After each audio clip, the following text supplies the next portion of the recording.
Taxpayers are bankrolling the Coffin Cheaters. If you believe what you read. A company called Eastside Concrete has just won a contract to build a new drag strip at Perth Motorplex. Perth Motorplex, it's time. Up come the Rams. It's not small beer, it's $5 million. The job was put out to tender by the WA government and Eastside got the gig. Then it emerged that the company has links to senior coffin cheater Ben Orton. As you can see, Ben looks exactly like you'd expect a concrete pouring coffin cheater to look. Big unit.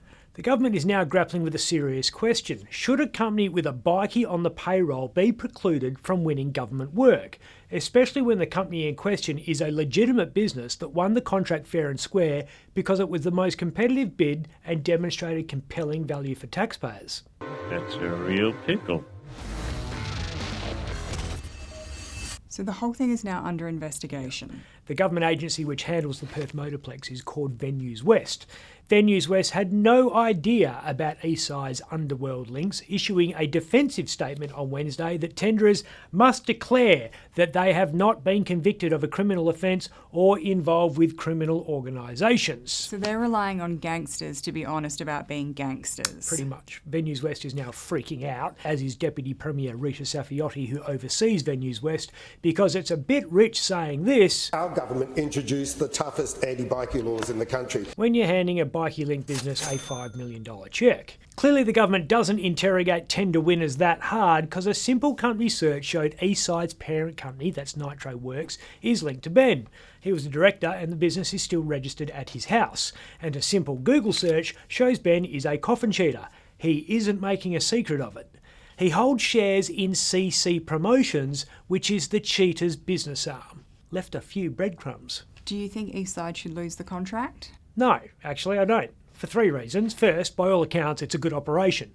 They're not backyard cowboys, they've been going for 20 years, and at a time when this state is crying out for experienced trades, we shouldn't let some moral panic worsen the development backlog. Second, if we deny OMCG members the opportunity to make legitimate money, what are they gonna go and do? Make illegitimate money? Yes, and we aren't talking a cash job for some landscaping here. Well, maybe.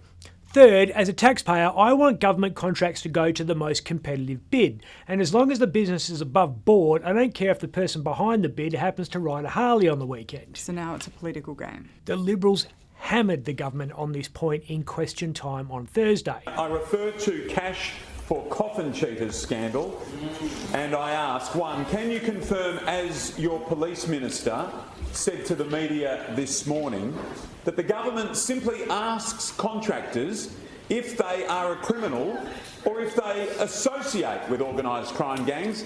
Really hammered the government. Premier, will you order an urgent review into government procurement practices? How is it possible that Venues West awarded a major contract to this company when even the most basic due diligence, such as a simple Google search, would have revealed the company's clear links to the Coffin Cheaters? Did any public funds from the Smart Freeway project end up in the pockets of companies associated with organised crime gangs like the Coffin Cheaters? The opposition smells blood because they were on the case last year, asked a series of questions about the businesses linked to the Orton family. What'd the government say?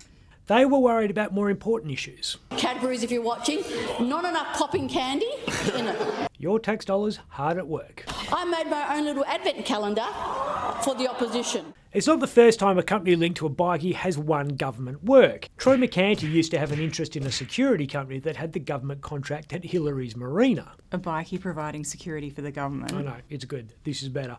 A couple of gypsy jokers won the tender to build a police station. Kensington Cop Shop, brought to you by the GJOMCG. Reckon this news will be bad for Eastside's business? Not the news that there's a rough nut in the concrete industry. Me, a coffin cheater wouldn't make the 10 roughest people on site.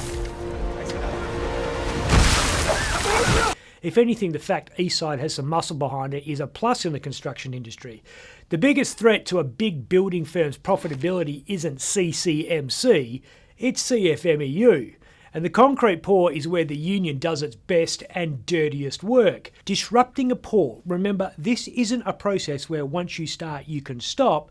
Disrupting the pour has been the modus operandi for the CFMEU for decades. Shut it down. They wait until all the trucks are lined up, ready to go, and then they confect some safety issue when half of them have unloaded. If the union knows the concrete has a Coffin Cheaters stamp on it, they might think twice about that. Let some of the concrete be used to make a union official a new pair of shoes. Plus, if you believe the headlines, half the unionists on site are patched OMCG, so they'll probably wave the trucks through out of both professional and personal courtesy. I'm Ben Harvey.